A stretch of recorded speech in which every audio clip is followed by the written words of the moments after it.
My channel. और आज मैं आपको बताऊंगी कि यूपी में शादी कैसी होती है। तो मैं हूँ ईस्टर्न यूपी से, और ईस्टर्न यूपी यानी आप मिर्ज़ापुर ले लीजिए, इलाहाबाद हो गया, और जिसे आप प्रयागराज कहते हैं, फिर हो गया वाराणसी, जौनपुर, ये सारी जगह जो है वो ईस्टर्न यूपी में आता है। और यहाँ का कल्चर बाकी यूपी के जो जगह हैं वेस्टर्न साइड या नॉर्थ साइड बहुत अलग है। तो आज मैं आपको बताऊंगी, मेरी कज़िन की शादी है और वो शादी किस तरीके से संपन्न होती है। तो हम सारी चीज़ें करेंगे। तो हम निकल रहे हैं अपने गांव के लिए। तो शादी बिल्कुल घर के तरीके से, बिल्कुल जैसे होता था पहले, गांव में ही है। और लेके चलते हैं आपको गांव की शादी। चलिए। कैसे पापा की याद आ रही है ना। एक्चुअली मैं यहाँ पे मम्मी को कह रही थी कि पापा की याद आ रही है। गांव का कमरा, छोटा सा कमरा जिसे क्लीन करना था। हम लोग अपने गांव वाले रूम में आ गए। यहाँ फ़ैन की आपको आवाज़ आ रही होगी, तो क्योंकि फ़ैन बहुत तेज़ चल रहा है और काफ़ी ऐसा लगा था मुझे कि गर्मी लगेगी, लेकिन गर्मी नहीं है बहुत ज़्यादा, और काफ़ी प्लीजेंट वेदर है। और बाकी सारी चीज़ें, सारी रस्में जो है वो सारी चीज़ें शुरू हो जाएंगी। तो हम आपको बताएंगे कि आज होगा संगीत, डांस, बहुत मज़ा आने वाला है। Stay tuned.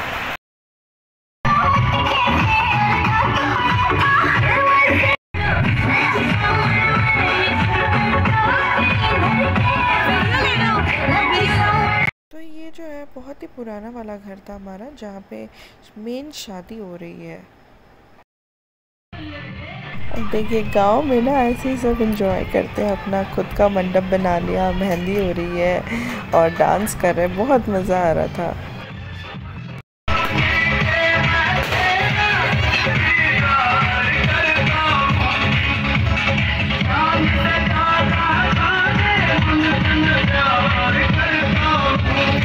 आज है डे 2। कल रात को था संगीत और सबने काफ़ी सारा डांस किया। और आज जो है हमारे में एक रस्म होती है जिसे कहते हैं मटमंगरा। मटमंगरा में क्या होता है कि बांस की जो पोल गाड़ी जाती है और चावल के आटे का रंगोली बनाया जाता है। उस जगह को सबसे पहले अच्छे से गोबर से अच्छे से लीपा जाता है, तो उससे वो शुद्धिकरण हो जाता है। उसके बाद में एक और चीज़ होती है, वो है भतवान। भात यानी भात रहता है, यानी चावल, साथ ही उड़द की दाल का बरा, और उसी की कढ़ी बनती है जिसको हम लोग कहते हैं सालन। तो सालन और बरा और भात आज के दिन खाया जाता है। और ये दोनों रस्में जो है अभी बस शुरू होने ही वाली है। और हमारे उत्तर प्रदेश में एक और चीज़ ये होती है कि यहाँ नाउन लगी रहती है साथ में। तो लड़कियों के साथ में उनकी सेवा, जो भी चीज़ें हैं, सारी रस्में जो भी है वो नाउन ही करती हैं। लड़कों की तरफ से भी रहते हैं। तो वो चीज़ शुरू होगी, तो ये रस्म मैं आपको बताऊँगी कि ये कैसे होने वाली है।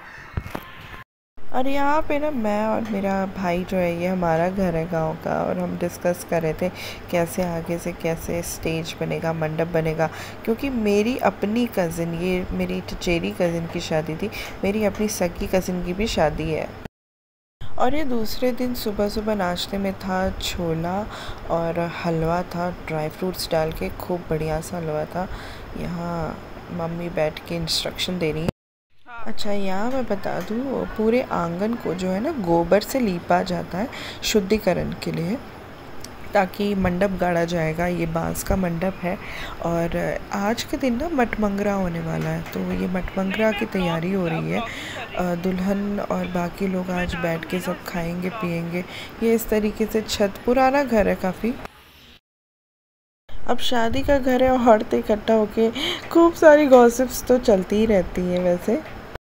अब यहाँ पे आप देख रहे हैं पूरा गोबर अच्छे से लीप गया है, रंगोली बनाई गई है, कहते हैं चावल के आटे की रहती है। और ये बांस गाड़े जाता है जिसमें छोटे छोटे चिड़िया के शेप की बहुत सारी चीज़ें लगी रहती है। ये एक सेलिब्रेशन का बहुत ही अहम हिस्सा है हमारा। ये समझ लीजिए प्योरिफिकेशन के लिए होता है। तो यहाँ पे हवन से शुरुआत होती है, कथा सुनी जाती है, और कथा के बाद में होगा खाना पीना, जो सालन और सारी चीज़ें बनती है रस्म की, जो दुल्हन पहले खाएगी, उसके बाद हम लोग खाएंगे। यहाँ मैं अपना एंगल चेक कर रही थी। अच्छा, अब ये जो है ये गोबर के छोटे छोटे से एक दीवार पे लगाए जाते हैं। ये कहते हैं कि हमारे पूर्वज हैं, अलग अलग देवता हैं जो पूर्वज हैं, और वो क्या करते हैं ना, इनके रूप में बना के हम लोग दरवाज़े पे, मेन दरवाज़े पे लगाते हैं इसे, ताकि वो प्रोटेक्ट कर सकें। इनकी आत्माएं हमारे आसपास रहती है और वो प्रोटेक्ट कर सके, ईविल आई से बचाए और कोई भी विघ्न न पड़े, कोई भी मुसीबत आए तो वो टल जाए। तो ये सारी चीज़ें जितनी भी की जा रही है, ये जो है इन्हें कहते हैं नाउन, और जो लड़की की तरफ से भी होती है और लड़के वालों की अपने अलग होते हैं। और सारी रस्में ये लोग सब जो भी तैयारी करना है, सारा प्रिपरेशन यही लोग करते हैं। एंड में हम लोग इनको नेक देते हैं, जिसे हम लोग कहते हैं नेछू। और ये सबके पैरों में कलर लगाना, सारी चीज़ें करना, ये जो देवता वाला जो कर रही हैं, ये भी सब कुछ यही लोग करती हैं। मतलब आधी से ज़्यादा शादी की जिम्मेदारी बिना नाउन के तो कुछ हो ही नहीं सकता। यहाँ पे ना पीछे से औरतें गाना गा रही, विवाह गीत गाती हैं। और ये जो चाचा चाची हमारे कथा में बैठे थे, इन्हीं लोगों को ये सील बट्टे वाली रस्म करनी रहती है। अदला बदली करते हैं, एक उस साइड जाएंगे फिर वो इधर आएंगे, और ये रस्म होती है हमारे में। तो ईस्टर्न यूपी के अगर आप हैं ना, तो आप कमेंट में ज़रूर बताइएगा कि ये सारी रस्में वहाँ पे आपकी तरफ होती है कि नहीं। वैसे तो मैं राजपूत हूँ, और हमारे में ब्राह्मणों की जो रस्म होती है वो थोड़ी अलग होती है, और जो राजपूत होते हैं, ठाकुर होते हैं, उनकी रस्म अलग होती है।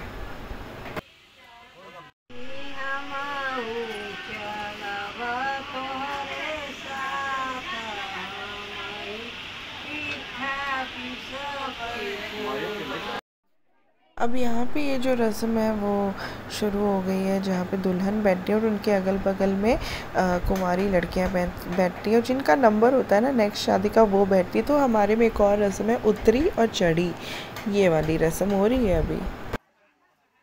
तो यहाँ पे बीच में है घूंघट में दुल्हन हमारी, और उसके बगल में है जिसके ऊपर चढ़ने वाला है लगन।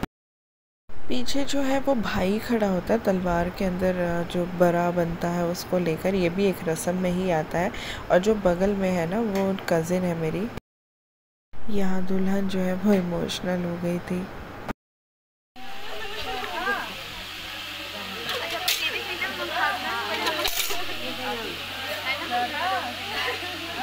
रस्म में ना, जैसे नेक्स्ट जिसका नंबर है ना, उसके ऊपर वो लगन चढ़ा देते हैं, और इनके ऊपर से जिनकी शादी हो रही है उनके ऊपर से ये उतर रहा है। उसके बाद ये बुआ लोग साथ में रहती हैं, सारे रस्म करना जो भी है, लड़की को खाना खिलाया जाता है।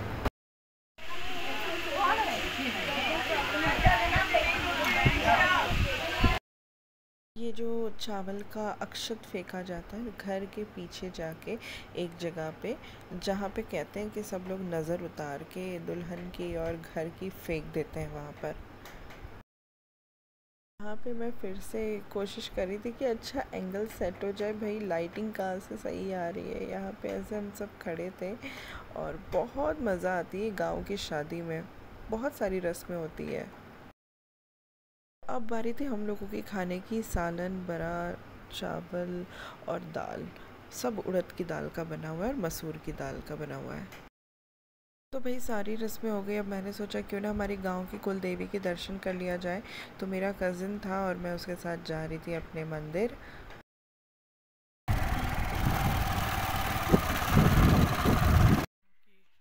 तो लो भाई, हम आ गए हमारे गांव के पुश्तैनी पुरखानी मंदिर में।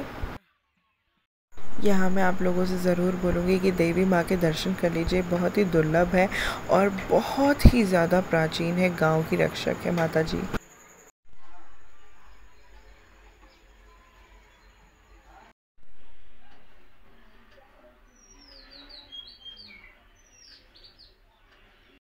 तो अब फाइनली आ गया शादी वाला दिन। ये हमारा छत था, ऊपर टेरेस पे कई चीज़ें सूख रही थी, और यहाँ घर के नीचे ही सारी तैयारी हुई थी, स्टेज बनने की तैयारी, इस तरीके का पूरा सेटअप हुआ था। ये पूरी ज़मीन हमारे घर की है, तो फिर बहुत इजी हो जाता है, पता है, गांव में शादी करना, कि अपनी ज़मीन है भाई, अपने हिसाब से सब बनवा लो। और वो हमारा दूर पुराना घर दिख रहा है। धीरे धीरे ना सारे गेस्ट आना शुरू हो रहे थे, डीजे सेटअप हो रहा था, गाड़ियाँ वाड़ियाँ सब साइड में हटा दिया गया था। तो कुछ इस तरीके का सेटअप होता है गांव में। अगर आप शादी करते हो ना, स्पेस बहुत मिल जाती है। यहाँ पे मम्मी मौसी सब लोग एकदम मस्त एकदम रेडी होके बैठे थे। और हाँ, यहाँ पे आ गए हैं दूल्हे राजा, जहाँ पे पैर पूजने वाली रस्म होती है उसकी तैयारी हो रही थी। और यहाँ पे मैं रेडी होके बैठी थी।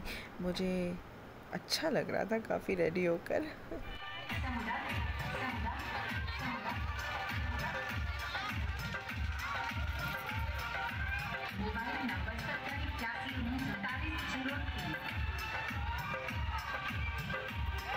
और फाइनली दूल्हा दुल्हन आ गए, स्टेज पे बैठे थे, सब फोटो वोटो में बिजी थे। खा पी के हो गया, तब हम चले घर की ओर।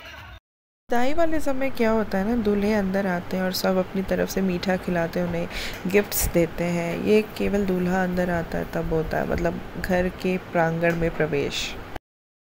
अब भाई फाइनली विदाई हो गई। अब ये मेरा मी टाइम है। मैं पीछे अपने खेत में जाके बर्ड्स देख रही थी, अच्छा लग रहा था। और ये है हमारा छोटा सा प्यारा सा गांव। तो आप लोगों को ये व्लॉग मेरा कैसा लगा? थोड़ा सा लंबा खींच गया, बट मैंने कोशिश की छोटे छोटे क्लिप्स को इकट्ठा करके मैं व्लॉग बना सकूं और आपको दिखा सकूं कि यहाँ पे शादियाँ किस तरीके से होती है।